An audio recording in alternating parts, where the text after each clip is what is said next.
They have that too. Okay, I think we're ready to get going here.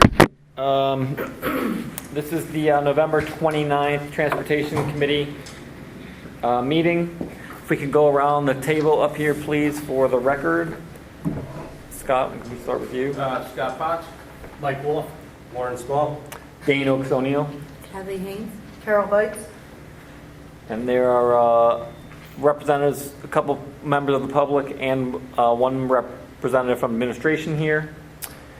Okay, the primary purpose of the meeting tonight is to have a discussion about the RFP, and we need to, before we leave here tonight, we need to make a recommendation. We need to agree on what we're going to recommend to the board at the COW next week. There's also a few issues that once we decide which direction we're going to go with the RFP, there's a few issues that need to be worked out. So we'll discuss those briefly here to get your input, and then we'll have subsequent discussions with the appropriate company. And I think and then we'll discuss the AEC bus loading zones briefly. I'll give you guys an update about what's going on there. So, starting with the RFP discussion, this large sheet that I think all of us have is a comparison of the two, at least all of us up here have, is a comparison of the two sets of prices from the two RFP submissions that we received. Lauren, did you have the opportunity to compare them at all line by line? Is there anything that would materially change what we see on this exhibit that you... Okay. No, there's nothing material. These are your basic daily rate numbers that drive out the daily to and from school. There is another one that I'm comparing that gets into all the nitty-gritty for the miscellaneous charges for athletics and activities, but there's nothing of significance other than what you see here. Okay, and you believe that what is shown here is essentially apples to apples, so they're quoting prices for it, the same things? Yes. Okay. So, given that, obviously, it appears that the proposal from Klein Roads, which is the one on the left, is maybe like 20 to 25% less on average, something like that. Yeah, your basic rate in year one is the difference between 238 and 301, 60-some dollars.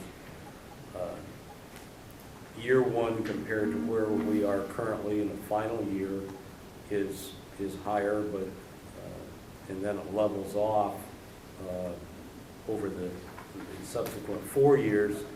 But there's been some additional requirements, namely in mandatory surveillance cameras on all buses and the alarm system on all school body buses to provide for the assuring that no one is left on the bus.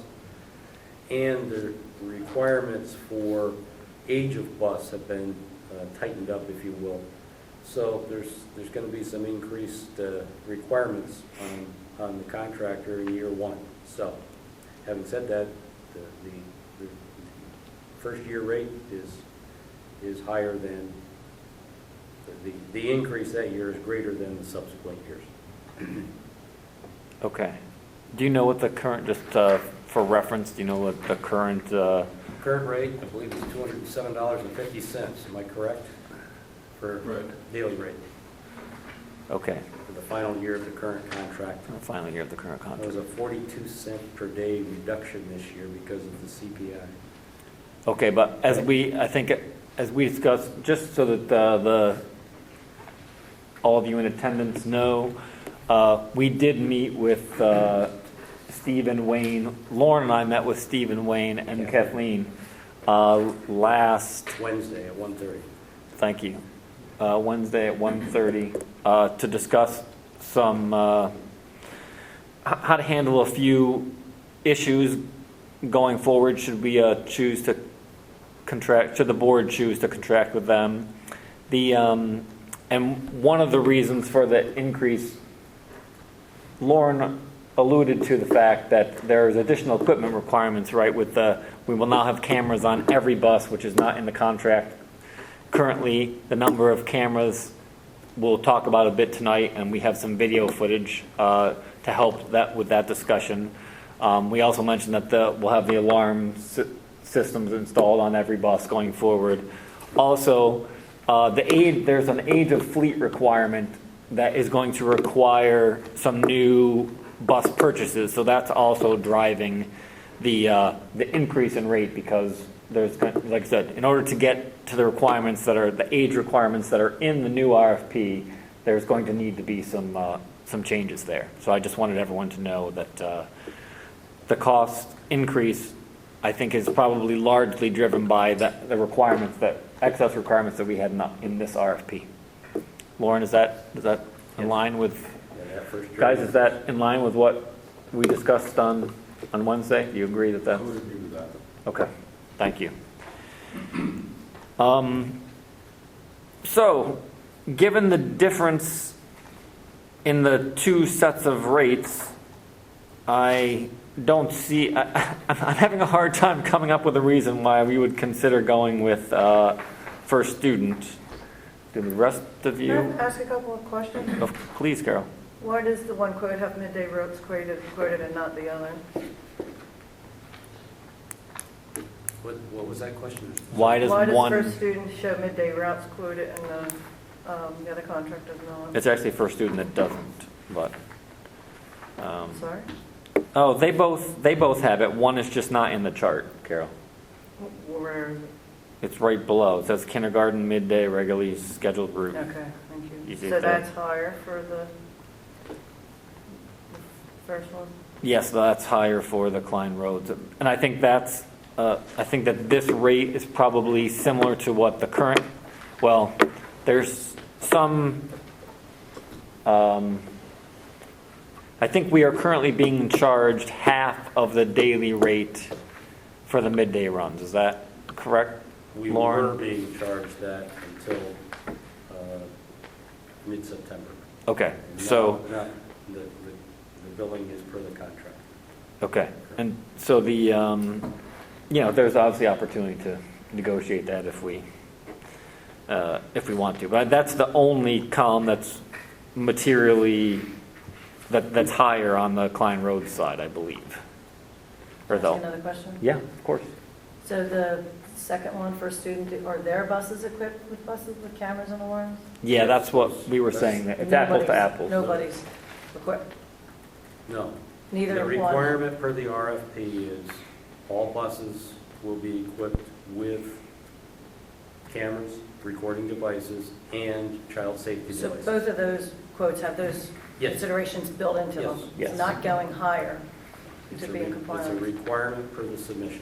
And then, long-term, our busing has been about $3 million a year. What would the contract on the left price out to then? Will our busing I overall didn't price be price going it up? out because with the new software, that's the going route- to impact your cost.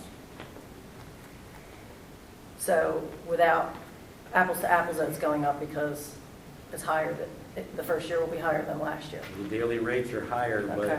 If But the we're hoping to find reimbursement some is, savings and efficiencies built into the new with the routing. route. right, we would hope to make up the difference with the efficiencies, correct. So anyway, like I said, Carol, do you have more questions? No, I'm sorry. thank you. So, like I said, I believe that, I'm having a hard time finding a reason to recommend to the board why we would go with first student, given the difference in the rates. Do any of you It's all feel black. otherwise? Yeah, financially, it seems like going with Klein Roads is the appropriate solution. Is the best solution for the district. Does anybody disagree with that? No. And if any member of the committee or board members want to review either or both RFPs, RFPs, they're in my office, but Commonwealth law, as stated in the RFP, until such time as a contract is executed, they shouldn't be made public. But they're certainly available if a committee member wanted to delve into anything, any detail. And these charts were put together by our business office, right?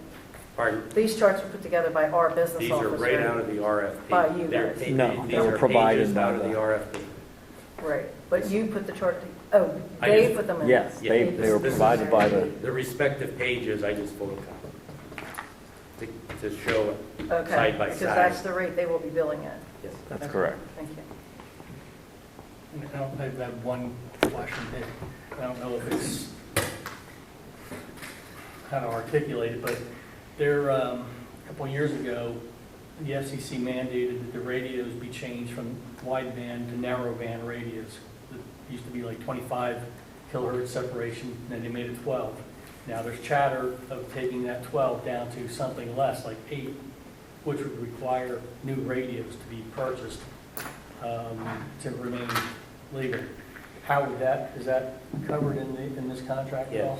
Yes, any governmental mandated changes, seatbelts, Well, That's what I'm concerned. yeah, that's, is the district's responsibility. The contractor would need to come back to us and say, hey, all's fair here, your RFP said, if the government steps up and after what happened down south last week, it may be sooner than later.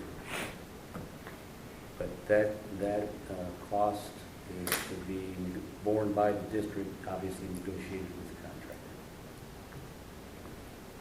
And I have one more question, please. The age of fleet requirements, they were, I guess, recommended by the business office, are you pretty, That Further on actually came them? from your solicitor. okay?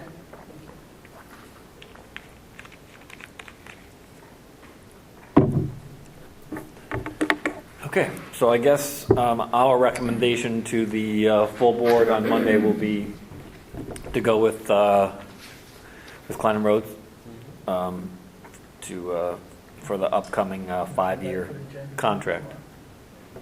we're going to put that on the agenda for Monday. Excellent, thank you. Are you there? All right. Even though it's not on the agenda here next, let's do the videos and talk about the cameras next. So I don't think all of you were in attendance the night that Mr. Spores came to the Transportation Committee meeting. But he indicated to the committee that, well, first of all, he told us something that we already know, which is there are situations when they request video and we don't have it because we don't currently have cameras on every bus. Now, as we just discussed, the RFP clearly states that all of the buses will have cameras going forward. But there's still one of the things we will continue to discuss with Klein and Rhodes is how many cameras we want and where and what the placement will be, and also what the procedure will be for getting access to the video for the administration and whatnot. So to that end, right now, the two contractors, New Roads and Klein, use different camera systems, and we asked each of them to make a video with someone, I think, with someone from each company on the bus, no kids, because for privacy reasons we can't show a video here with actual footage of the kids on the buses. But so they will show us what the current system is and what the coverage is, so that we can figure out whether we prefer one system or the other, and then we can discuss whether we feel that there needs to be more cameras or different angles or whatever the case may be. Okay, is it clear to everyone what we're trying to discuss? What perspective are you trying to capture? Obviously, shining through the back of the bus, beating back of the bus. Is it the entryway, the steps? I believe that in both cases, there's a video, one of the current feeds shows the driver and the stairs, right? I think that's true for both systems. And then each of them has a view from essentially like the windshield looking, so you can see the aisle back. One of the systems has an additional camera like mounted over the third seat or something that also views back. We currently have no footage, I believe, from the back of the bus facing forward. That's correct. Okay. So we know that there's no way to get enough cameras on the buses to actually capture everything that's going on in the buses without literally mounting a camera in every seat back staring right directly at the kids, right, which is not feasible financially or otherwise. So we know that there isn't going to be a way to have a foolproof system to do this. And Rob, would you? I got it. So we're aware of that, and we know that that the kids are smart, and at some point they'll figure out what the blind spots are, and there's always going to be some risk associated with that, but there isn't any way to mitigate that, to actually get rid of that risk. But like I said, so It's got an HDMI cable. So there's no external cameras for, people that are stop arms. passing the bus? No, currently, It's for an HDMI. yes, John. We do have them for other contracts. Not in the back? A stop bar. What's that? See in the back? Yeah, I didn't know One if it was kind. just something you could place on a bus, or a bus that had Yeah. a specific route you were having problems, you just use that bus for that route with that external Yeah, camera. that would work. Does that work? Yeah, Actually, when I got the quote for the interior cameras, they asked me if I wanted to look into stop bar cameras, and I didn't ask them because at that point we hadn't discussed it. I think one of the problems with based on the research that I did about the stop arm cameras, Mike, unless the driver can get the plate number and a physical description of the driver, that information isn't usable. And as a general rule, the drivers can't do that because they're not looking at they're busy driving, and by the time they realize something's going on that's amiss, they don't have time to capture the information appropriately. And my understanding is that even from the cameras, you can't get both of those things. They're generally better at obtaining plates, but not the driver descriptions, and without both. Chief Ramsey thought It's on the table out there. you have to have a physical description of the driver too. Exactly. So based on that information, it doesn't seem like there's a lot of value in having the stop arms, because if you don't get both of those things and they can't do anything about it, what's the point of having it? Now, that's not to say that if there was a route where we were having a frequent problem that got reported, we couldn't mount one outside and see if we could actually identify who's doing it. But on a day-to-day basis, I don't think we have large problems with that. Not to say that there aren't any, but I don't Not think this that. district. Right, that's what I mean. I think that our routes at this point, we don't have I an wasn't egregious saying amount that- of I them. wasn't referring to outfit all the buses, if it's just like a bus, or if it's something that you could mount it. On an as-needed basis, right. Yeah, you could temporarily mount it. Yep. For some specific problem, Something you have to consider too, I don't know if I'm allowed to talk right now, but I apologize. Switching buses sometimes causes problems for mileage reporting to the state. I mean, we can do it. That's what I meant about obviously. something portable Right. that you did, but I understand. Right, yeah. And it sounds like such a high bar to actually get something It's out of tough. it, it's It's probably tough. not. And there are some judges that won't even hear the cases. I think we heard that before, Yeah. pretty much. That's terrible. Yeah.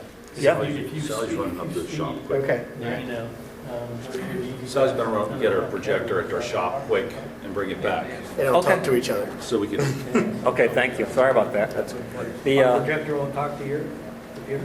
no, mine has an HDMI, and it doesn't have a port for this. Do you have it on an SD card or? Well, mine is, yeah, you have a, yeah, I mean, we jump can look drive. at it on Maybe here another without computer. that, but No, but I was gonna say, if you put the SD, do you have an SD? there's- You guys want to use my laptop? Yeah, that would work. Let's get another laptop. Oh, you know what? Here, you better- Never could.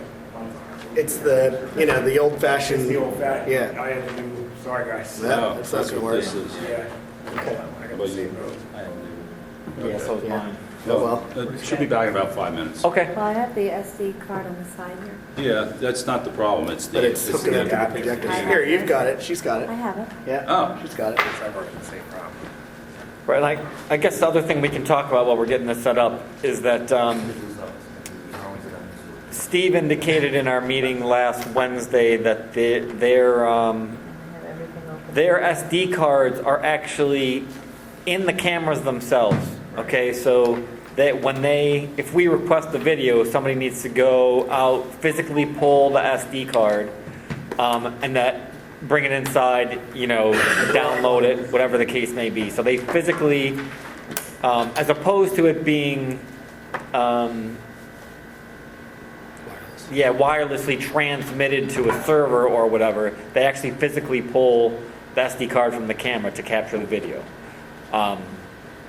or to make the video viewable. So, and Steve indicated that their cameras generally, based on the current size SD cards that they're using, basically get about 25 hours of recording, and they start overwriting the old stuff. So we had indicated during the meeting last Wednesday that we wanted to make sure that we had a system where we actually could store, we were thinking a month of videos on a server somewhere, so that if something came up, if we didn't get it, if the 25 hours is only 10 days and we got a complaint after that, we would have some way to go back and check.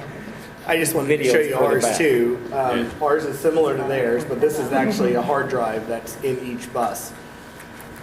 Somebody has to, I go, can somebody please get me the hard drive out of 11? They have to go and get it out of the bus and bring it over, hook it up to my computer. Ours stores about 35 days, Okay. but the earlier days degrade, I've found, the older that they get. Okay. Sometimes they get spotty or, kind of get, Pixelated. yeah, all that kind of stuff. No. So, During that meeting, Kathleen had indicated that at a prior, Only, yeah, quickly. that Quigley had He hasn't a, gotten back to me just he yet. hasn't gotten back to you. Okay, so I'm waiting she's, for a response. the point is that just, once again, for the purposes of this group, they had a system that it was wireless. So she has called the contractor that had that to find out the details so that we can get a price, whether we think it's worth doing that so that they don't have to physically go out and pull the hard drives in order to capture the video feeds. It would just be after, at the end of every day, it would just be wirelessly transmitted somewhere, and then we would have it. Dane, I also got a quote from our camera provider to upgrade our current, I think we have 12 cameras, to a wireless system. Okay. And I have that with me too, if you wanted to. Okay, that's great. So we will, in further discussions, we'll have to iron out the details of that. But do you guys agree that it would be valuable to the district to have some period of time's videos stored so that for whatever reason, if there's a delayed request, we still have access to the videos? I guess That's what we were thinking. from the standpoint of historical, what's usually the time frame that the district asks, whether it be roads or Klein, hey, can you pull the video from this bus for yesterday or this morning? Usually if there's a problem, it's that day or maybe 2 days at the most, I would think. Right. Is it And my, like like I 3 or said, 4 days, have like a week ever go by and something like that happen? Yeah.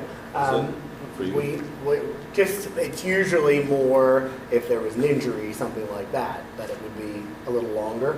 But he's exactly right. I mean, 2 days is a long time for most.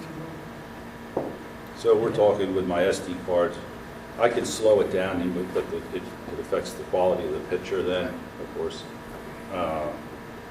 With those hours, I'm looking at about 5 to 6 days of And recording. How many times in a week generally are you requested to pull video on a bus?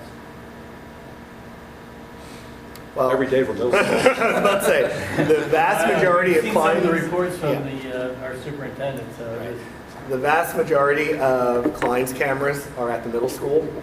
And the reason why we chose to do that is because 98% of the problems that we have are at the middle school. I would say, 2 or 3 a week wouldn't be, and but sometimes it's something, like the one I got from Mr. Repko today was, student A says that student B threw candy at her. Can you confirm or deny that? All the way up to, there was a fight on bus whatever today, and this kid has a bloody nose and this, whatever. The severity varies. I would think that the value of having the video stored would probably be less for any particular incident and would be more valuable for trying to establish a pattern if there were one where we were having some sort of recurring issue, and then we would have the ability to look back and see, that sort of thing. I would think There's value in too that we can then monitor drivers as well, which in turn helps the district in that we're sure what everybody's doing out there. It's a lot different when me or Steve or Wayne or Sally go out and sit with them on the bus than it actually is to see them in their own environment when they're out there by themselves. And if we do get a report, I mean, this has been very valuable. Pull the card, yeah, they were talking on their phone, or no, they weren't talking on their phone. Right, or sure, whatever. sure. Yeah, I mean, as a general rule, and we discussed this at the meeting last Wednesday, we're in agreement that as a general rule, the cameras are there to protect the contractors and the drivers as much as they are to protect the students, right? Anybody can make any sort of allegation, but the cameras don't lie, assuming that that they can actually pick up what the event in question is, right? So, and certainly we've always got the drivers on the entry covered. So, any question about what the drivers were or weren't doing can certainly be easily answered with the current system. Can I add a little bit of color to this conversation here, if I might? I'd like to say a few things just from an administrative standpoint about the value of cameras to our principals and assistant principals as well. I think I can speak for you guys a little bit on this too. First, there's nothing more powerful than the camera for a variety of reasons. Number one, the cameras, once the kids realize that the cameras can see a lot, it is a preventative tool, okay? And that prevents that. Examples when we started to put cameras in buildings all over the place, all of a sudden discipline went down in the hallways. So it's a very good preventative tool. Once they figure out, you can, of course, there are blind spots, but they also, it's very preventative in that way. Like you guys were saying, a lot of times what happens in discipline, the drivers are unfairly accused. They're picking on my kid, and so what this does is it gives us visual evidence for skeptical parents out there who don't believe the bus drivers or the principal and assistant principal in those particular situations. Very powerful. Parents come in yelling and screaming, you push play, and all of a sudden the problem's solved, and then we have a supportive parent who can really help us prevent discipline problems. Because when a parent doesn't support the principal in regards to the discipline is usually not very effective. It's much more effective when we have that video evidence. Now we have the parents backing on the problem and the consequences, and we're better at exterminating that problem. Another piece, there's a cost to everything, I'm fully aware of that, we have to keep that in mind. But timing, when you talk about effectiveness of discipline, the timing is important. When it's a burden for these guys to go out, get it back in, look at it, and the faster we can get that information to the assistant principal and principal, the faster they can have consequences and the more effective the discipline is. That's very proven in research. The longer that gap happens, the longer it takes to happen, and it does sometimes. By the time you get it out, get it back, it gets viewed because there's a triage in terms of discipline problems. If you got a fight, that's taking precedent over someone throwing a spitball.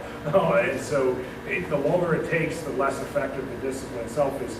The faster we can get that information to the principals, the faster they can act, and the more effective the discipline will be. Also, videos can be used in a positive way to promote good behavior on a bus, which is really what we want to get to, is we want to teach that videos are powerful tools for doing that. Just as you're going through this, just understand what a powerful tool it is for principals and the bus company work hand in hand on this type of thing. So, Great. It's worth it, guys. Thanks, Rob. Yep. All right, we ready for? Yeah, what I did, I think I did the same thing as John. I got in the bus, and I backed the bus out in the daylight, and you'll see where I went, sat through the bus a little bit, and did a test 1, 2, 3. I did leave the bus run because that's, So did I. so, because the motor noise really has an effect on the audio part of it. Sure. So, let's see. Just make sure my volume's up. What's that? Is my volume up? I don't remember if Is I. there speakers here, I wonder? I don't know. Let's see. What do we got here? Oops.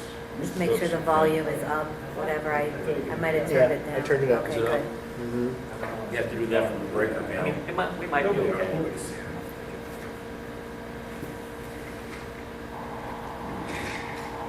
No, you can't hear much. How you make it stop? No, wait, I can do a little bit here.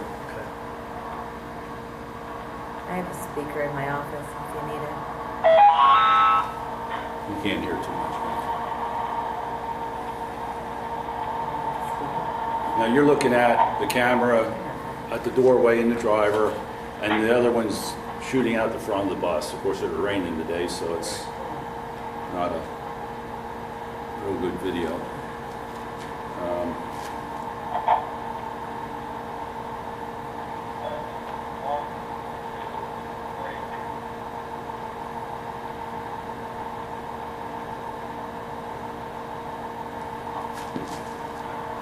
Now that's two cameras. Now the camera that's mounted back in the bus, this is a little better picture on here than that.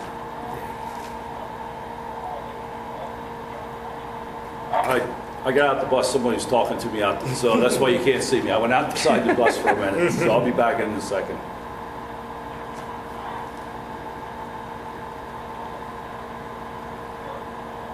How many rows of seats are there?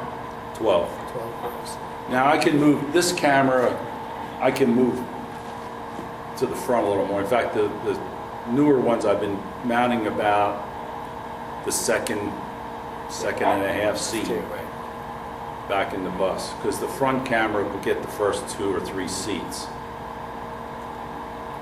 Okay, so you would effectively try to split it up that way where the front camera gets the best shot of a certain number of seats, and then the second camera would start where that one stops being effective. Yeah, I think one of the complaints was, these are the newer cameras that I had, the second generation, you might say, with this camera. The new ones, the old ones didn't have that. They just had that up front of the bus and the other camera.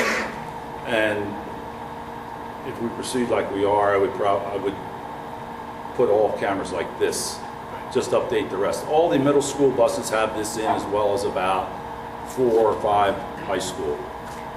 The only other thing I want to bring to people's attention, because we discussed it on Wednesday, but not everyone is aware because not everyone has seen it. Steve did this video today, and yes, it was raining, but there was ambient light. Right.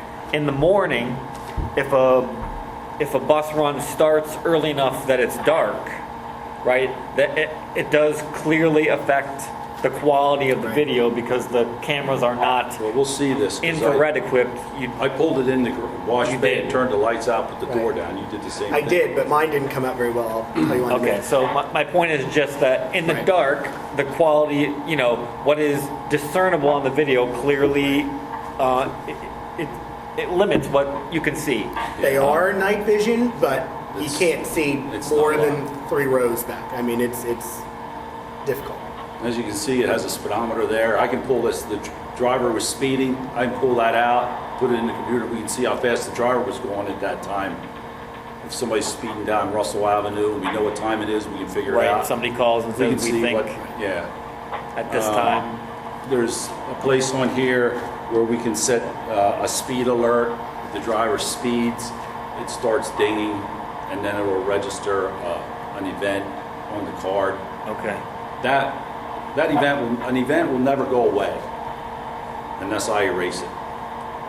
It won't Doesn't get overwrite overwritten. that. But the problem is you get too many of those events in there, it takes up video space on the card. Okay.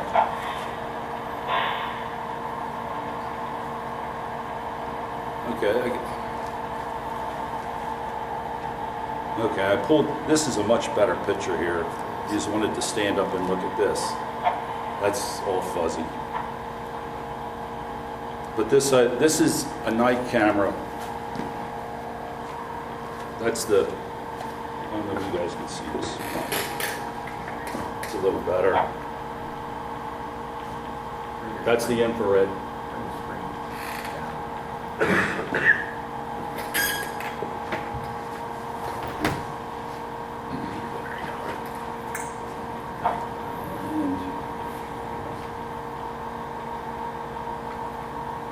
That's looking back in the bus.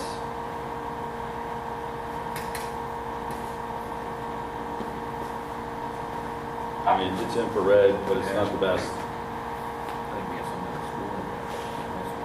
What's that? We have some cameras like that in high school. I mean, it's hard to see anything there. Here, it's a little better if you want to Oh, okay. take a look.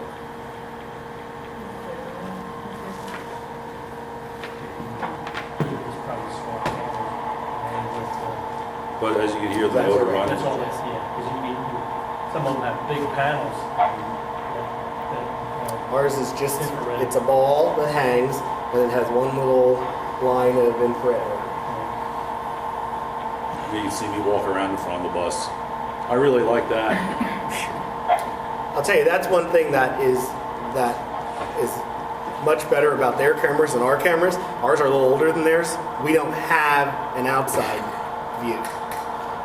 You'll see in a minute. Ours look down the stairwell, and I think it might have been you, Mr. Hurley, when you were at the middle school, that had me kind of reposition them to look down the stairs, so we get a view down the stairs of the driver and then the entirety of the bus. So quickly, John, just. This is- Oh, go ahead. This is where we would set the quality, video quality, and the rate. You can change those numbers. You can have the audio on or off, or a password. Your time, zoom mileage, the vehicle number. You see a 3-digit number there. I assign a vehicle number to it, but it translates into the, like, bus 58 or whatever it is. Okay. That way, if the card goes with the bus, I know it's in that bus. It doesn't get mixed up between bus routes. Right. All right. You can set speed, you can set brightness, all that there. Your G forces, you can set that. If you hit a bump too hard, it starts dinging and carrying on. So that's all. What does one of these cameras cost? And do you know in rough terms what? These are probably now around, I get a little discount, my insurance company really likes these. I'm going to say around $850 to $900. Okay, so if we decided that we wanted a second camera mounted, if you mounted two of them above seats, one getting the rear 4 seats and one getting the middle 4 and one getting the front, and using the front one for the front 4, then it'd be an additional roughly $900 per bus or something like that. No, but the whole system's that. The cameras are sold separate. Right. Okay. No, like this 3-camera system here is about $850, $900. Okay. The three. Is there anything preventing the district?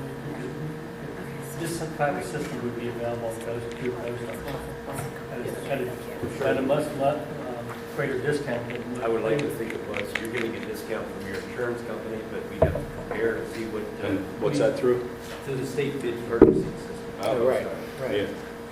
Or you could buy, pass it off to them and We can negotiate anything we want. Yeah, I will tell you that the quote that we got, which is similar to this, includes the GPS, includes, like alarms for when the doors open, when the warning lights go on, when the parking brakes applied, all of that kind of stuff. Kind of their Cadillac system, the wireless upload, and with the district being able to go in just like we would and see the videos as the buses come back into the shop. First of all, was significantly more than that, number one. But number two, they said that they do give school district, school entity, discount pricing. So I think that they were saying that it would be more advantageous for the district to pursue that rather than us as contractors. If you've got the specs, Yeah, I'll bring it brand, model, whatever, I'll go into CoStars tomorrow and Yeah, do definitely. the shopping. Definitely. It's probably conceivable that there's grant money available too, right? For, I mean, You heard Mr. Harris speaking about the Safe Schools grant. exactly, I'm thinking They're that. using for two-way communication between buildings this year. Right. We got the grant for communications and walkie-talkies for this year. I mean, it's Great. a little bit unpredictable. We don't know, there's no guarantee. Right, but it's conceivable that there's grant money that could apply to this as Absolutely, well, it's right? conceivable. Especially if I look at stuff like anti-bullying and things like that, because you tend to find a little bit of grant money and stuff like that. Right. And we try to be creative there and tie in stuff like that, because a lot of ways it does help, but in terms of those types of things. Yeah, so yeah. That's real. Look, John, the quote that you got, Yes. would that vendor be willing to do a temporary install so we can see firsthand Yeah, I'm sure. what the new system would be? Yeah, I can ask him for sure. This is one of our buses, and I should have thought about this, but I didn't. And Steve has this problem too. Several years ago, the law changed and the seat backs were required to be quite a bit higher. This is an older bus that does not have the higher seat backs, and I should have used that, but oh well. Hindsight's 20/20. We still see you above the seats, John. I can still see me. You're still there. I'm still there. I am talking, but we don't have speakers. Do you see how ours are positioned? And this one's actually a little further back than some of them are. Usually you can see the driver's face, see what they're doing with the controls of the bus down the steps. And then also, in this particular one, you can see the first two seats behind the driver. In some of ours, because of the configuration of the bus, it actually is more, the C2 vehicles have much more space in the front. So it's a little more, that first row isn't as visible. But we think we have the entire bus visible, but as you can see in ours, those last, 4 or 5 rows, really it's not much, the camera's not much help. Right. Yeah, no, I think it was clear from the footage that you showed, Steve, that having a second camera, right, mounted on the ceiling above seat aisle number X Right. clearly helps for the rear portion of the bus, right? When Steve pulled up that image, it was much better than trying to get it from the front. I would like to keep the cameras in the center, but that they stick down too far, and the police complain about that. That's why on my cameras, you'll see that third camera mounted on the side, and that's why it's a little twisted like I that. was just about to say, state police give us a lot of problems about how high that bubble is from the window line, how far it is from an emergency exit, all of this kind of stuff that makes midship Mounting cameras difficult. problematic. What they prefer, I think, I know Wilson School District just did this, they have one in the front facing back and one in the back facing front. So you get a clear view of about half the bus, Right. for both The cameras. problem with that, of course, is that I'm guessing that from IDing people, it's much more valuable to get a front view Right. than it is to get a shot of the Very back true. of someone's head, right? My VOTEC buses require me to have, I use REI in those buses, and it's a very similar system to this. And when they first started out, they wanted it front and in the back. Well, now this year, when the specs come through, they wanted the cameras mounted front and part way back. I think they learned that you're looking at the back of their heads. Yeah. And it's not real useful. And additionally, right, given the high seat backs, kids that are actually seated in a way that they're in their compartment, right, you're going to have very limited visibility no matter where the cameras are, excepting what I described earlier, which is cameras mounted in the seat back, right? Because that compartment was designed as a safety feature for the kids, right? And so, but unfortunately, that compartmentalized safety component interferes with a line of sight. Let me just say that if this was a kindergarten bus, we have kindergarten buses in this district that are a whole bus of kindergartners, looks like an empty bus. There is not one person on that bus until they pop their little head up like that. You know, so there's Is there a zoom definitely, component of that particular video? Can you zoom in? I can, yes. Because it gets pixelated as you get to the back. As the more you zoom in, the worse the picture gets. I mean, and I think we have to realize that too. We've had a lot of problems with ours because we have a hard drive that actually is in the bus. The bus leaks, you know, pictures, you know, the video's destroyed. Everything's gone, you know. It's a new hard drive that has to be bought. A new bubble. We've had bubbles that have, you know, where it's gone in, the rain has come in and filled the bubble with water. Well, it doesn't work anymore, you know. Where's the hard drive mounted? In our buses, it's mounted, well, we have a couple that are mounted under the driver's seat. Most of them, we have an opening compartment above the driver's head, Bulkhead. and it's mounted on the front bulkhead of the bus inside that compartment. Yeah. And it's locked too. I think yours locked too, right? Yeah, some of mine, I don't have that bulkhead in some, Right. that I can put it inside. Some I do for the VOTEC buses. A few of them are mounted right on the panel on the outside, but nobody can get in it. Right. There's keys you There's gotta lock, get. key, it's all locked up. It's all locked up. You can't, nobody can just pull it out, pull the hard drive out. So, given what we saw here from the two cameras and the differing positions, does anyone have a clear preference? Or do you guys, I mean, having seen each other's and based on what you've seen with regard to video review, what the blind spots are? Thanks, John. I like his from a safety standpoint because it has the outside view camera. That helps us at bus stops, you know, helps us know what are our drivers doing at bus stops. We train them, you're not supposed to be watching those kids on the bus right then because we need you to be watching traffic. We need you to making sure that kids are crossing, there's no approaching traffic. But it's good to know. Your video quality's a little better than mine. Right, right. And I'll also say that he told you what his price is. I know that ours are more expensive. Okay. So- And the REIs I bought, I know what they are. They were, with the two cameras, I think they were around $1,400. Right, and that's closer to the price of these. The two cameras. And then what I Well, the gave two- you is upgrading my 12 cameras The to wireless. the wireless version, and then also making it so that when the vehicles come back to the lot, that automatically uploads. And then also I guess it's yearly fee that you would have to pay to maintain the videos on somebody's server somewhere. Okay. Lauren, what's obviously, we'll make a determination and it will go in the contract, but how pressing is it that we iron this out now as opposed to? Well, obviously, when the contract is approved, it's going to be approved with what's in the contract at the time. Moving forward from there, if upgrades are necessary, not unlike what Mr. Wolf mentioned regarding governmental requirements, you have to sit down and negotiate.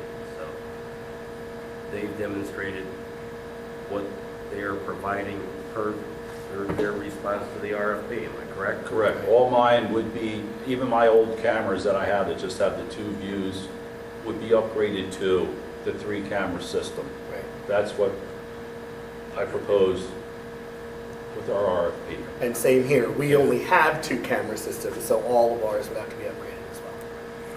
But that's Any included. additional requirements, what they have meets the requirement for the RFP now. If the board wants to make a decision in the Okay. future, we'd have to negotiate. But if we renegotiate, if we approve the RFP as it is and then renegotiate it to upgrade between now and the beginning of the next school year to give them time to install, and that would be fine, right? If we can do that. Do it at any time, that there would be additional It would adjustments. just be an addendum to the contract. I mean, the one thing I would, practical view as a suggestion is to go to like, I think, is it Mr. Spores in the high school? Yeah.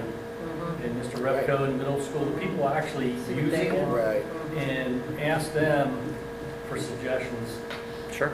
And maybe that would be, because they're their customers really, when you think about it. Was that Mr. Spores that was at the meeting? Yes, it was. He hasn't seen a camera like mine. He was talking about my old system in the high school buses. Yep. That he couldn't see anything. If he'd see this, I think he'd be a little more satisfied. I think you have to remember too, that he's at a disadvantage more so than Mr. Repko and Jenny are, because we're not, it's not that we're not focused on it, but we have much less discipline problems at the high school than we do in Right, middle school. so you have fewer cameras on the Right, buses, there's sure. the, Has there been an issue with quality when an incident comes up and they view this and they say, wow, boy, that's camera. Yeah, that's what I what, said, Mr. Sport. that's what was here the Mr. other Sports night. told us specifically. And Yeah, that was, maybe he was just need looking to at one of upgrade my, the old cameras. he was looking at one of my old cameras. right. And I think I addressed that with him. Yeah, you did, you did. Yeah, and he has not seen one with the third camera. We did, the fact that we have a camera looking down the stairwell was a direct response to what somebody told me at the middle school, that they needed that. Right. So, I mean, we can change it as per the I would say, administration. I guess there's no issue with, obviously, the administration looking at the video. Right. You could pull an actual video of that day and say, here, what do you think? The only complaint that I've had is that it takes us a while to get it. I mean, I'm not sitting there waiting for Mr. Repko's email to go out and get it. So if he emails me after the morning run, first of all, I have to wait till the bus gets back from its elementary run, and then send somebody over to get it. It has to come back to my office. These videos, that's one thing I should mention, take about an hour to upload to my computer. I stick it in and it has a thing, it takes about an hour. And then, because the file is so large, I cannot email it. What file format is it saved in? I can't remember, maybe NV4 maybe? So it is a very large file, can't email it. So then I upload it to Google Drive and then send it to Google Drive, and then Mr. Repko or whomever can come on to Google Drive and pull that down. So, the wireless option would be a big help to the principals, I think. With the new system that you have been looking at, is there anything that can be used from the old systems? Those without cameras? The camera's probably going to be out. Yours? Yeah. I would, but like I said, there's only 12, out of the 60-some buses we have, there's only 12. But I would assume that quote includes using the current cameras, because I don't think that has changed at all for their system. But that quote's not included in the RFP. Right. Right. Because that, If you move forward with a different camera system, Wayne and I agreed that we both will go with the same system throughout 60, 65 buses, whatever we have at the time. Right. So everybody would be on the same page. Okay. All right, well, we appreciate you guys taking the time to make the videos and bring them, and like I said, we'll have to have further discussion about it. I think it's gonna have to be outside the RFP process, just because of time considerations, but we appreciate you sharing this information with us. And If it Sally, had been thank you for we should have going. did this yesterday when it was sunny out. The videos are much better when it's sunny out. I don't know Google 10. On rainy days. I mean, I don't Yeah, know Windows right. 10. I don't know how to Palmer. take my thing out. Oh, down at the lower right? You have to click on that little thing. Whoever thought Windows 10 was a good idea was not a very smart person. Right in here. Nobody made And then one. right here. Thank you. And then you check this. All right. And then it says save. Thank you very much.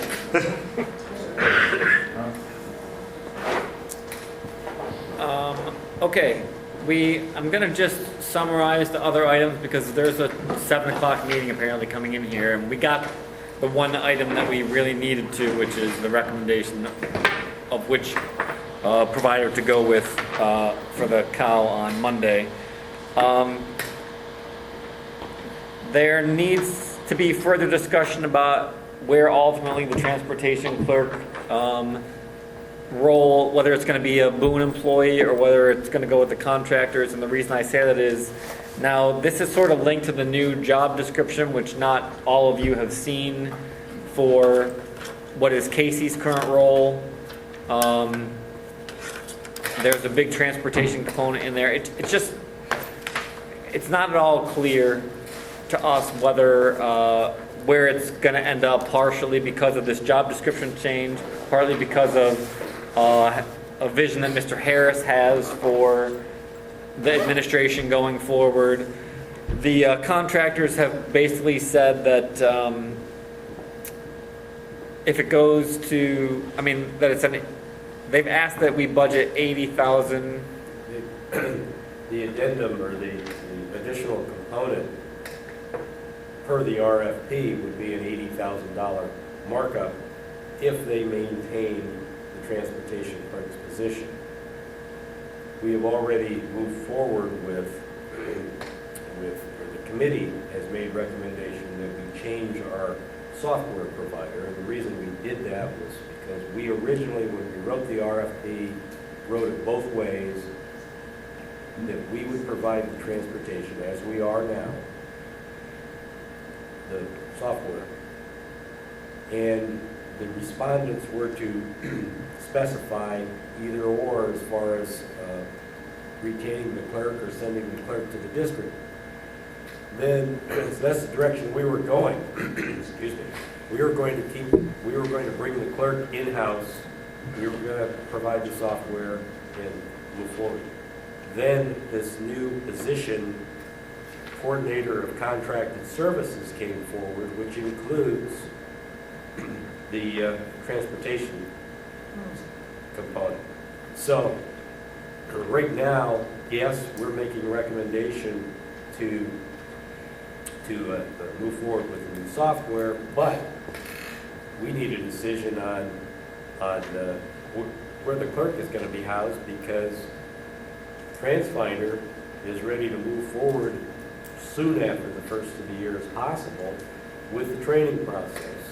And we want to piggyback, if we're going to bring the clerk in-house, that individual needs to be working with Ron Smith under our current contract through the end of June for coordination from that standpoint, so that we end the year and start the new year with new software as seamlessly as possible. So the decision that we need from the board is, what are we going to do with this clerk's position? Is it going to be a standalone position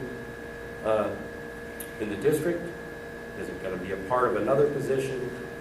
Is it going to be standalone in the district? Is it part-time? Is it full-time?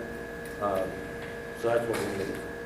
And assuming that the board approves the recommendation to go with Klein and New Roads as the contractors, if they're okay with this being undecided, is that acceptable? Like, can we?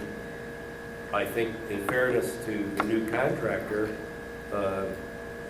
they're going to, in their specific situation, they're going to have to make some decisions, because they know that Ron Smith isn't going to be available no matter.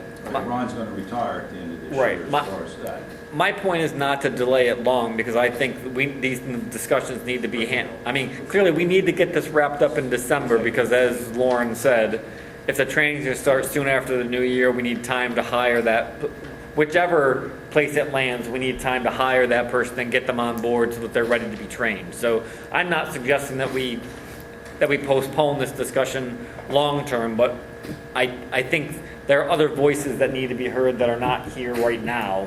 And that's why I'm just saying, I was updating the group as opposed to trying to make a decision about it right now. Are you guys okay with that?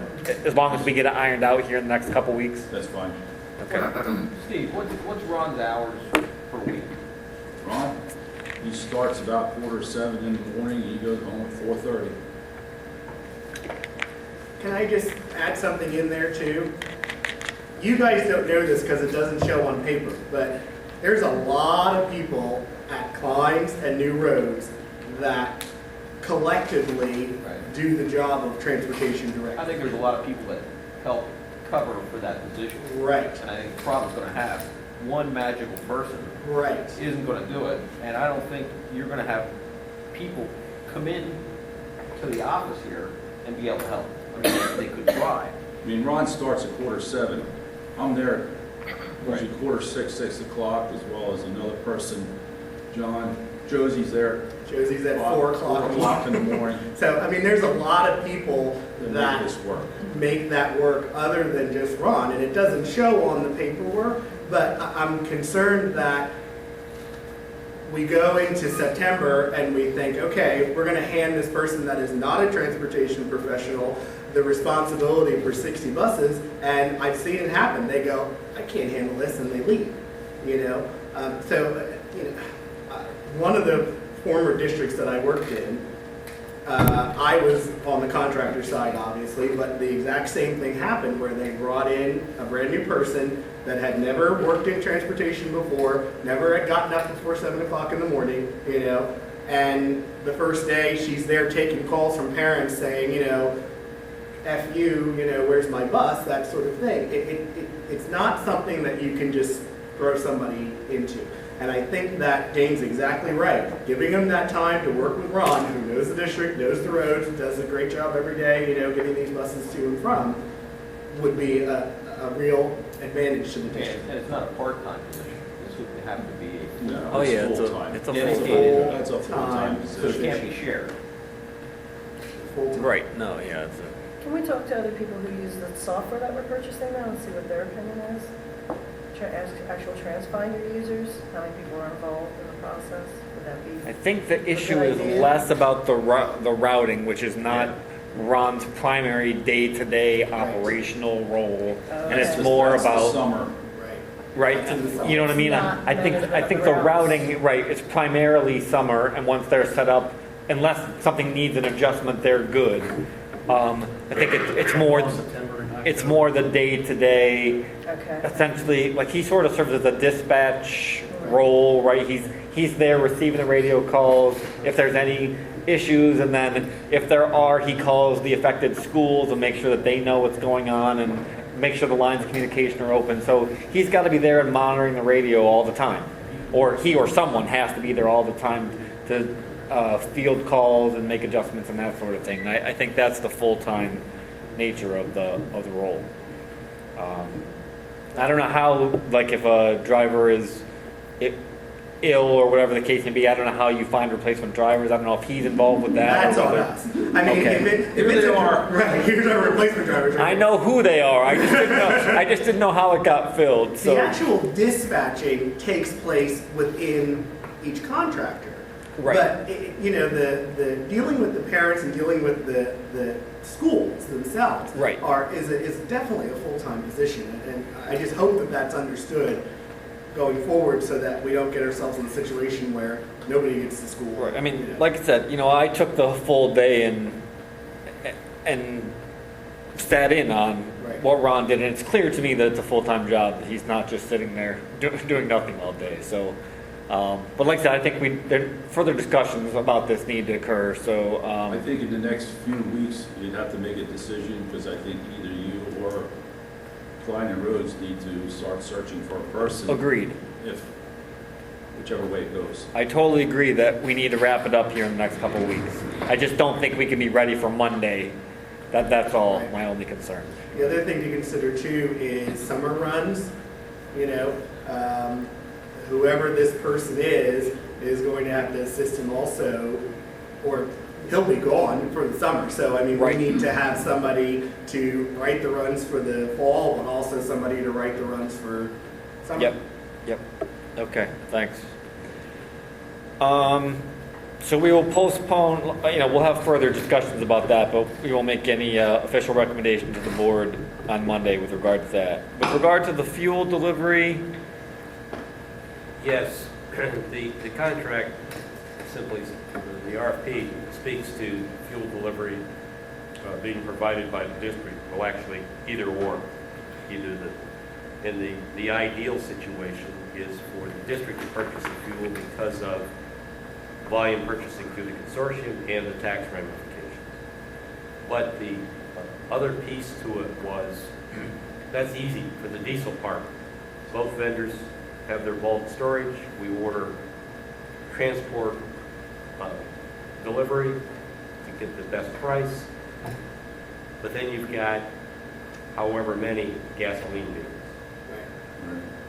So my question to them was, if I were to bid the gasoline through the consortium, I'm going to have to deliver by tank wagon.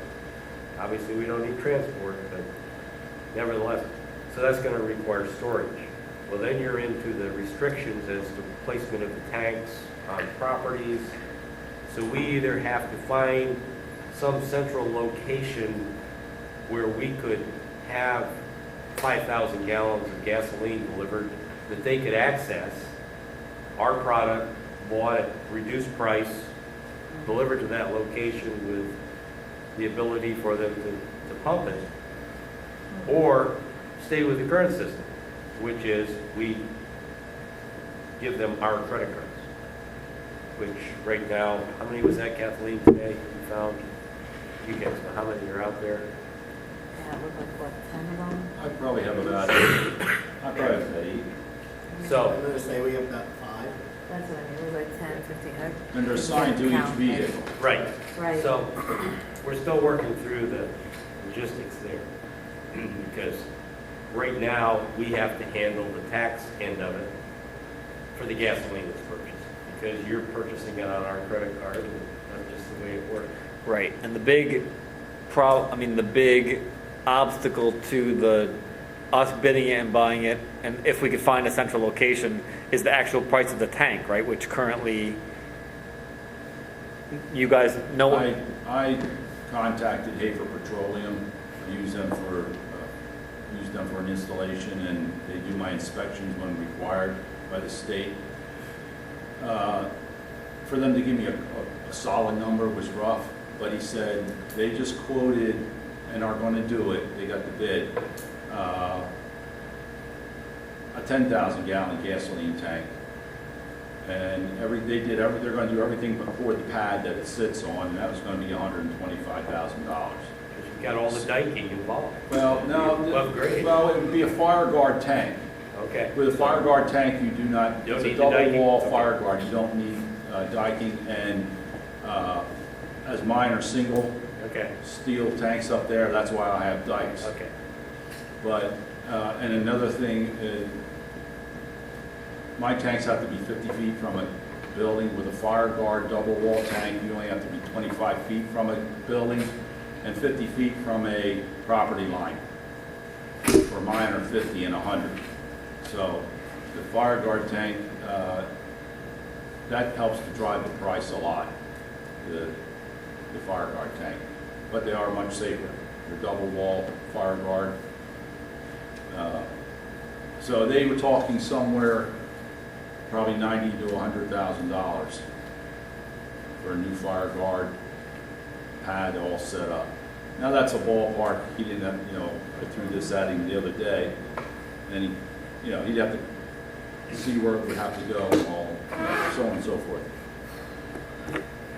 So once again, it's one of those things that I think we're gonna.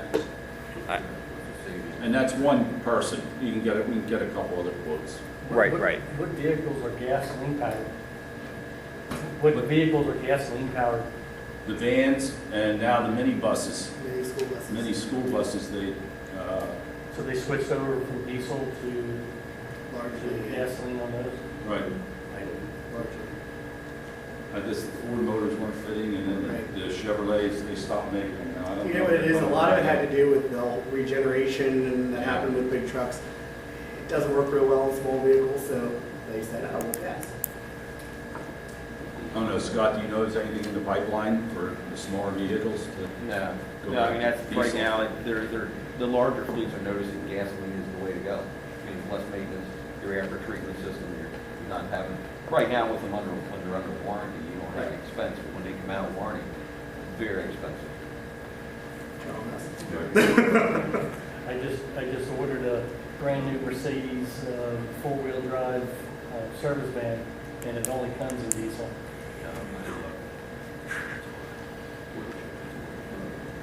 So this is another thing that we're going to need to make further discussions about, because obviously, like you said, there's some savings. As far as the RFP is concerned, we're providing the fuel. So we just got to work out the details. Okay. And this discussion about the AEC loading zones, which I'll keep brief. I think that you all know that we originally had suggested at AEC, flipping the two lots, which is currently, the front is being used for parent pickup and the buses are loading in the rear. And we had suggested flipping the lots and then changing the way that the buses get in and out of there to make things a little easier. We got a substantial amount of pushback from Mr. Miller.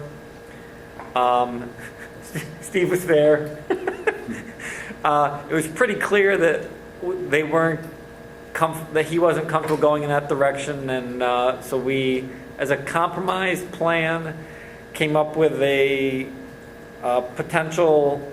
Well, it actually was tested today, using shuttle buses from AEC to MEC and the converse to. It probably doesn't provide any sort of time savings, which we were hoping to generate from the flipping of the two lots, because more buses can load in the front. The staging area in the back, it's smaller. So the shuttle route likely doesn't provide any time savings, but it's safer. It doesn't require manpower. Like the other route would have required a crossing guard or someone to actually monitor who was coming in the front and who wasn't, because even if you say to the parents, you can't drop the kids off in the front anymore, if you don't have somebody with a barricade actually stopping cars that are not teachers, they're going to come and drop the kids off. And then Dane's concern was, you have the parents drop a kid off, the buses are staging there, the kids go between the buses, a driver, isn't going to see necessarily a small kid as they pull out. It creates safety issues. So you've got to man it to make sure that it's managed properly. And I agree with them that the parents aren't. If you're not physically stopping them from entering the lot, they're still going to do what they're used to, right, if you don't prevent them. So we agreed to try the shuttle thing. Today was the first day. So as I said, there's a shuttle from MEC to AEC and the converse.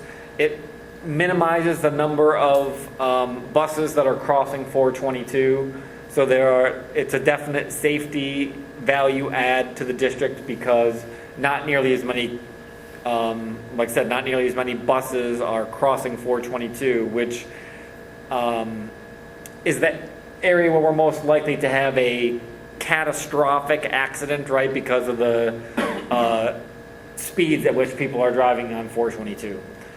It also cuts down on the fuel cost to the district, because not every bus now is making that trip from BEC to MEC.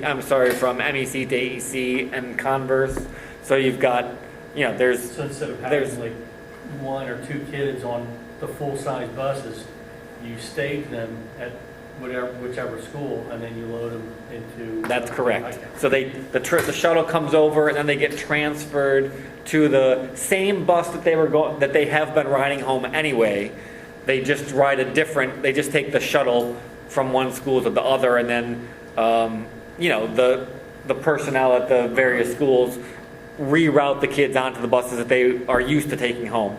Now you've got fewer buses crossing 422 and some fuel savings. So we decided to try that instead. It was communicated last week to the affected families. The first day that it was utilized was today. John was at MEC and said that things went reasonably well there. Steve was at AEC and said it was a little slower. The shuttle bus from MEC arrived at AEC a little later than we'd hoped, and it delayed some things today. But Steve said they've got some alternate suggestions to try for tomorrow, and we communicated to the parents. It's sort of like the first week of school again. This week is a trial period. This is what's going on. Please be aware of that. Give us a week to see whether we can work out the kinks, and if it's not sustainable, then we'll can it. For the record, this is only in the afternoon, because that's when we're not doing it in the mornings. And the reason that we're doing it in the afternoons is just because that's where this lot change cause the most congestion largely because of the additional number of buses that are required based on the new busing requirements because of the district realignment. So we've got more kids coming from further. So I think that's a synopsis, a summary of what's going on. Like I said, we don't, yeah, John, go Let me ahead. just say as well, this allowed us to do some, what I would consider to be some cost savings in other ways. For instance, for you guys, we now have, how many, four buses now that didn't have one part of the run that, they were just doing a shorter piece that now have students to take home. So you're getting more out of the buses that you have. One, for instance, of mine, it's a Coventry Christian School run in Pottstown. We have to transport private school students 10 miles outside the district border. So that bus didn't leave our lot until 2:30. So now we gave it a high school run. So it now is utilized for a high school run, and then it goes and does its Coventry Christian run. So it actually, in addition to the fuel savings and the safety savings, it actually allowed us to use the buses hopefully a little more effectively. Without adding buses. Right. For the shuttle buses, that's why that was done. We shortened up 2 high school buses runs, took your Coventry Christian and my Berks Christian bus and put them at the high school and gave them each 4 or 5 stops. Right. Really close together, which leaves them enough time to get to their respective schools. And may affect the reimbursement, I'm not positive on that, so it's good. So that's what, like I said, we made a compromise based on the safety concerns that Mr. Miller had with the other plan and the fact that it was going to require additional personnel outside, and this is where we landed, at least to try. And if it doesn't work out, then we'll revisit swapping the loading zones. But we're hopeful that this, that this compromise works We out. probably lost about 5 minutes today on the runs. The first day, I don't think that's too bad. Yeah. So I hope we can, get back to normal or to the regular time or save a couple of minutes. We'll see how it goes in the next couple of days. Okay. Any questions about that from anyone? Question. Yeah, Carol. So I think I read that there were, 58 or 53 families notified? I think that was See that? MEC's list from Melanie, I think, was 53. I think she actually called all the families. Personally, I think she actually How called many, them. I guess I'm wondering how many families were impacted by this? I'm not sure how many there were on the AC side. I'm not sure. I can check, but I don't know off the top of my head. And so we think has a business office look at this? This is like a negative impact to the budget? I haven't looked at it. The initial report was that it would not incur additional costs. In fact, because of the fuel savings, it should actually be cheaper, right? So my only comment is that I'm concerned about the process. I wish that Mr. Miller would have came to the whole committee and we could have all discussed this. It seems like Mr. Miller and you kind of overrode the initial directive of the committee. I understand what you're doing. I appreciate the report at least. Well, I think Mr. Miller changed something, a year or two ago, the way the staging, Yeah, 2 years ago, 2 right? years ago. So that was I the thought we were problem. trying to put an end to that. I That thought was we the wanted problem. And those hopefully going decisions forward, made. I mean, I think now we let the people, let the transportation company work this out. And that's my last question. So you guys brought that recommendation to us. You like this compromise better, frankly, than the original one that you took to us? It seemed like they came to the committee, but Mr. Miller didn't. So I'm just curious about the balance there. Do you like this suggestion, or do you? It's a little cumbersome, I would say, to get started because like today, we had to take, Mr. Miller had a lot of personnel out there as well as Melanie came over here today. And I was looking for her. she was over here. She actually got in the transfer bus and pulled each student, say there's 3 students to go on bus 56. You get those 3 students and go. The next person got in, got their load and got out. That's what I say, it's a little cumbersome. Hopefully this will iron out because tomorrow there are some buses that still need to make double run, or hit the two schools because of the capacity. Some of the buses have half load here and half over there, so that was not gonna work on a transfer. Those buses, I'm gonna get up here tomorrow, and I'm gonna hold the buses that gotta do a transfer. Send those buses down, get those loaded first, get them out of there, and then send the transfer buses down. By that time, the transfer bus should be here by, from Monocacy. So it is a little It's a little more, confusing.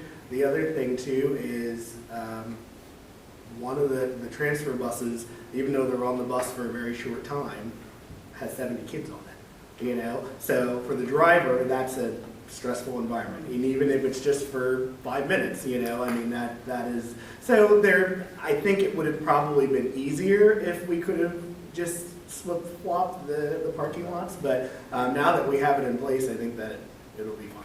It's a good second. Right, Second good choice. second choice, yeah, that's exactly right. The other would make more sense. I wish we would have went back the way it was and ran it that way Mhm, and see if we had a problem, not speculate we had a problem. mhm, Because it was working for years when mhm, my two sons went over there, and we didn't have a problem. mhm. Well, I mean, Dane says that the problem existed.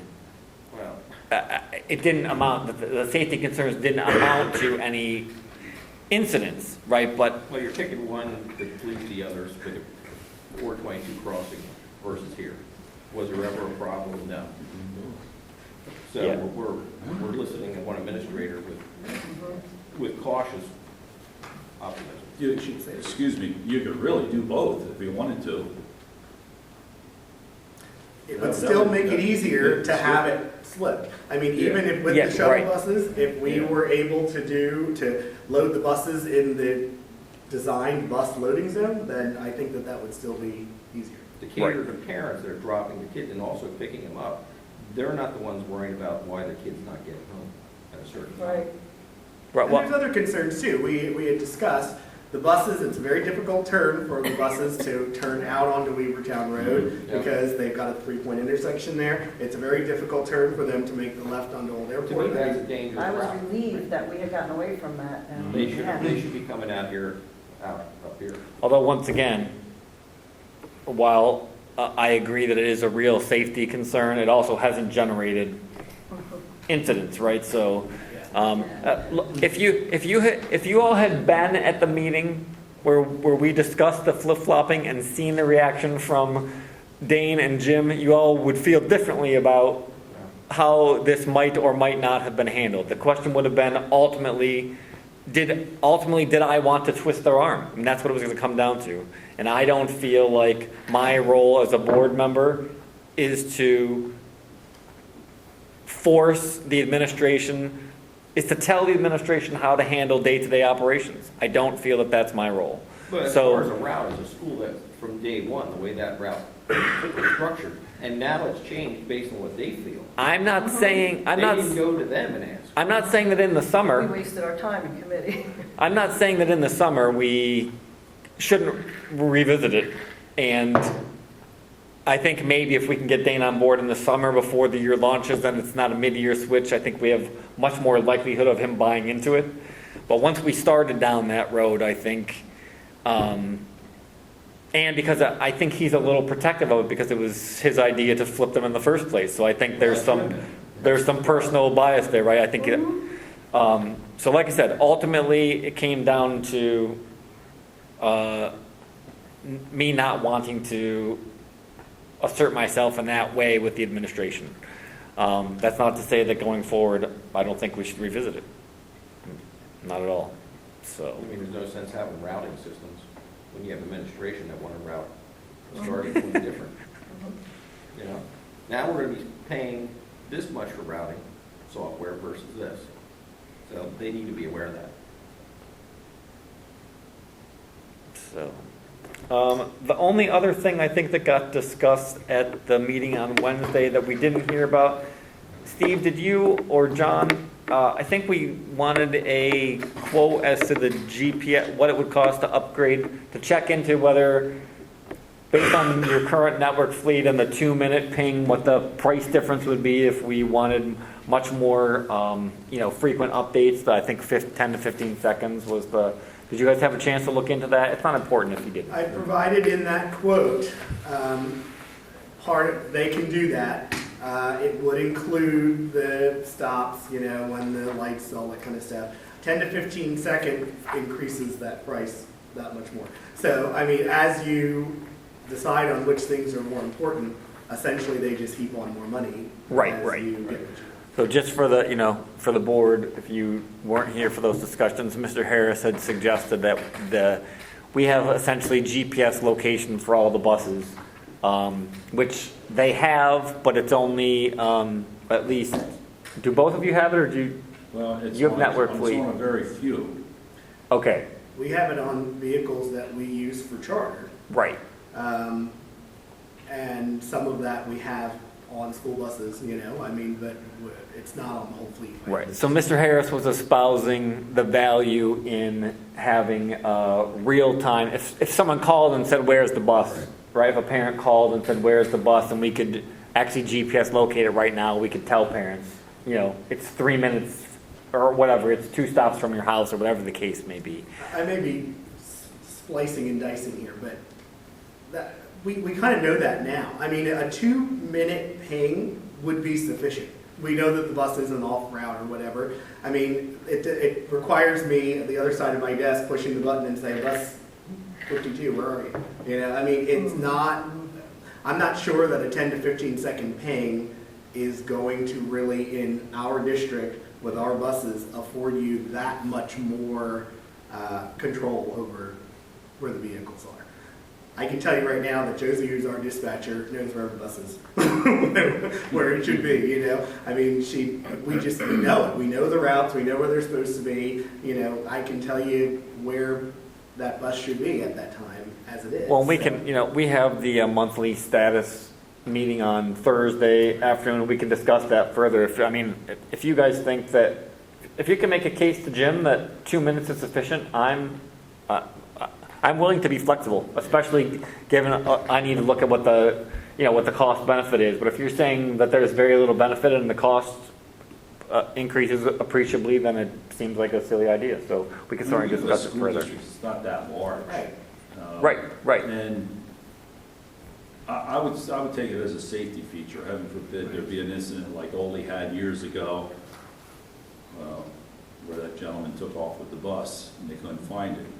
Well, if we can stay within 2 minutes of a bus, we're going to get it. We're going to get it. I agree with that. We won't need 15 seconds. I mean, I'll tell you, What? just a real quick story. We had a student that we had to find on a bus from the middle school this school year. And it was a situation where the police were involved and they needed to take a student off of the bus. And we had to find the bus. I mean, that's exactly what we had to do. So I went out in the car and I said, well, here's where it should be and here's where it's going. And there's the bus. Right. I mean, I'm not sure that 10 to 15 seconds is really Yep. So, okay, thank you. Any other discussion items from anyone? Okay, so there's a few more, issues that we're going to have to wrap up. Assuming that the board agrees with our decision to go forward with this contract, there'll be a few issues that we need to wrap up fairly quickly here in December, but we'll have those discussions and get that stuff going. Just so that you all know, like I said, I think you're all invited, but this monthly status update meeting is 4 o'clock on Thursday in Jim's office if any of you have the interest in attending. Okay, thanks everyone for your help. We are adjourned.